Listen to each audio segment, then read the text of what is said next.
Halos 2 buwan bago ang May 9, 2022 elections, naghain ng mosyon sa COMELEC ang isang grupo ng mga petitioner upang pabilisin ang paglalabas ng desisyon sa disqualification case laban kay presidential candidate Ferdinand Marcos Jr.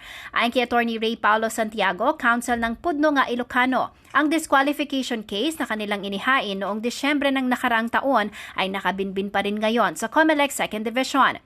Ang Pudno nga Ilocano ay grupo ng mga residente mula sa tinaguriang Solid North, ang hometown at baluarte ng pamilya Marcos. Lumabas na raw ang resolusyon sa ibang kaso sa 1st Division pero medyo natatagalan daw sa 2nd Division. January 17 ang ihain ng memorandum subalit hanggang sa kasalukuyan ay hindi pa rin umano naglalabas ng resolusyon ng poll body. Paliwanag ni Atty. Santiago, kailangan daw nilang mga petitioners ng katiyakan kaugnay sa resolusyon ng kanilang petisyon upang malaman kung dapat pa itong dalhin sa Anbank o sa Korte Suprema. Para naman sa mga botante, mahalaga raw na malaman nila kung qualified ba ang respondent na si Marcos Jr. Ito raw ang dahilan kung kaya't napilitan silang mag-file ng motion to resolve dahil wala raw silang naririnig mula sa COMELEC.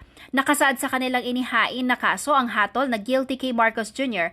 para sa tax evasion case matapos itong hindi mag-file ng income tax returns at magbayad ng karampatang deficiency taxes mula 1982 hanggang 1985. Nauna na ibinasura ng COMELEC 1st Division ng Consolidated Disqualification Cases na inihain ng Akbayan Party List Group, National Commission on Muslim Filipinos Commissioner Abubakar Mangilen at martial law survivor sa pamagitan ni Bonifacio Ilagan.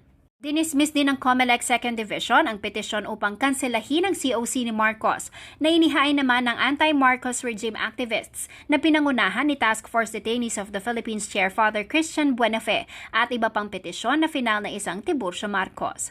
Jennifer Salenga, CLTV News.